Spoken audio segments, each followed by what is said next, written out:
Huma nursing home छोटी बरिया पटेल चौक telephone office के सामने। साइबर फ्रॉड का नाम तो आपने सुना ही होगा, तो सावधान हो जाइए, कहीं आप साइबर फ्रॉड का शिकार तो नहीं हो रहे। खबर बताने से पहले हम आपको आगाह करना चाहते हैं ताकि आप कहीं धोखाधड़ी का शिकार ना हो जाए, क्योंकि अब साइबर अपराधी डीएम के नाम पर भी ठगी करने से नहीं चूक रहे हैं। साइबर फ्रॉड ने जमुई के जिलाधिकारी का व्हाट्सएप पर फेक आईडी बनाया और जमुई में ही पदस्थापित एडीएम रैंक के अधिकारी से ठगी करने की कोशिश की। मामला सामने आते ही जिला प्रशासन में हड़कंप मच गया और जमुई के साइबर थाना में शिकायत दर्ज की गई। साइबर थाना पुलिस पूरे मामले की जांच में जुटी, लेकिन मामला क्या है ये समझिए।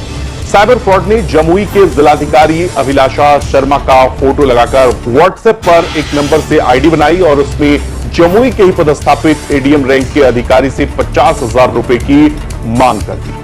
व्हाट्सएप चैट के जरिए जमुई में पदस्थापित एडीएम रैंक के अधिकारी जो अभी छुट्टी पर हैं, जिलाधिकारी के नाम से बने व्हाट्सएप अकाउंट पर और उनके द्वारा पैसे की मांग किए जाने को लेकर जब उनको शक हुआ तो उन्होंने इस बात को सत्यापित करने के लिए जमुई डीएम को फोन लगा दिया, संपर्क साधने की कोशिश की, जिसके बाद खुलासा हुआ कि किसी साइबर अपराधी द्वारा उनके साथ फ्रॉड करने की कोशिश की गई है। पूरे मामले की जानकारी जमुई साइबर थाना को दिया गया, जिसके बाद साइबर थाना के डीएसपी राजन कुमार हरकत में आए और आगे की कार्रवाई उन्होंने शुरू की। जमुई के एडीएम रैंक के अधिकारी को व्हाट्सएप पर डीएम की प्रोफाइल पिक्चर लगे हुए व्हाट्सएप अकाउंट से ये संदेश मिला कि मैं मीटिंग में बिजी हूं और आप 50,000 रुपए भेज दीजिए। व्हाट्सएप मैसेज में यह भी लिखा गया कि वो भी बैठक में इतने व्यस्त हैं कि बात नहीं कर सकते और फोन कॉल अटेंड नहीं कर सकते और शाम तक वो ये पैसा वापस कर देंगे। व्हाट्सएप चैट पर सौरभ कुमार नाम के एक व्यक्ति का दिल्ली का अकाउंट नंबर भी भेजा गया।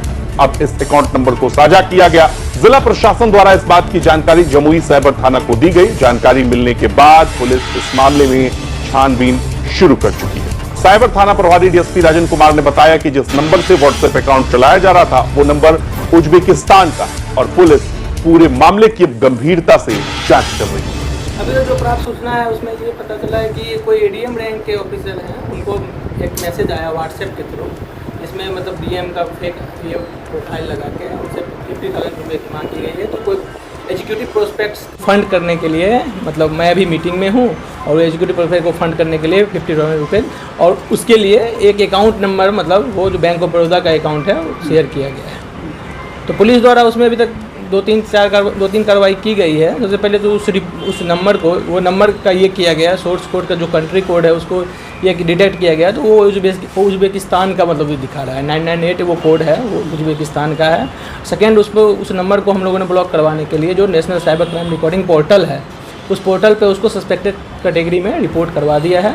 और एक ministry of electronics and information technology का एक वेबसाइट है, एक पोर्टल है, उसको संचार सारथी पोर्टल करते हैं। उसका एक मॉड्यूल है एक्चुअल में चक्षु मॉड्यूल।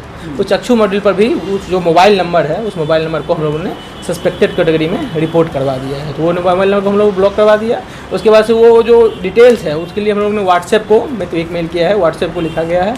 व्हाट्सएप से डिटेल आने के बाद मतलब किस नंबर से उसका लॉगिन डिटेल और आईपी डिटेल्स के लिए हम लोगों ने व्हाट्सएप को मेल किया है। वहाँ से डिटेल आने के बाद फिर आगे की जानकारी हम लोग शेयर तो हैंडल करने में साइबर पुलिस को क्या परेशानियाँ होती है और क्या अपील करना चाहेंगे? एक्चुअली इस तरह के केसेस में मतलब जो व्हाट्सएप या जो भी फेसबुक या इंस्टाग्राम, जो भी सोशल मीडिया के थ्रू कोई भी मतलब साइबर फ्रॉड या साइबर ये क्राइम किया जाता है, तो उस तरह के केसेस में हम लोग जो व्हाट्सएप के एक मेटा प्लेटफॉर्म से हम लोग मतलब जो जानकारी मतलब मांगते हैं उनको मेल किया जाता है, तो उनके द्वारा रिस्पॉन्ड नहीं किया जाता है, क्योंकि टाइमली रिस्पॉन्ड भी नहीं किया जाता है। और कुछ एक केसेस में, इस तरह के केसेस में, क्योंकि ये कंट्री आउट ऑफ इंडिया है, तो आउट ऑफ इंडिया के केसेस में उनके द्वारा एक एमलेट की मांग की जाती है, म्यूचुअल लीगल असिस्टेंट ट्रीटी उसको कहा जाता है, और एक होता है एलआर जो कि लेटर सरोगेटरी।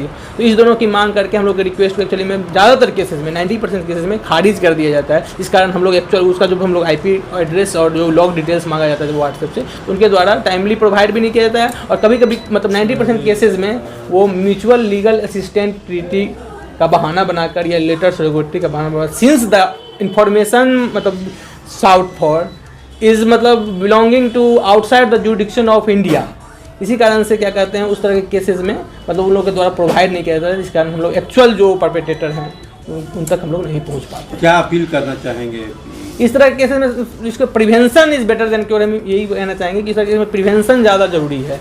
लोगों को अवेयर करना चाहिए। साइबर जागरूकता अभियान हम लोग चला भी रहे हैं, और क्या कहते हैं इस तरह के आप लोगों से भी ये अपील है कि आप लोग अपने स्तर से जितने भी सरकारी कर्मचारी जो भी मतलब पोस्टेड हैं डिफरेंट पॉकेट में डिफरेंट मतलब विभागों में, उनसे आप मतलब अपील आप लोगों से ये करना चाहूँगा कि उन लोगों को भी अवेयर कीजिए कि इस तरह के केसेस में अब वो डायरेक्ट मतलब सबसे पहले वेरीफाई कर लीजिए इन्फॉर्मेशन को, उसके बाद ही मतलब कुछ बताइए।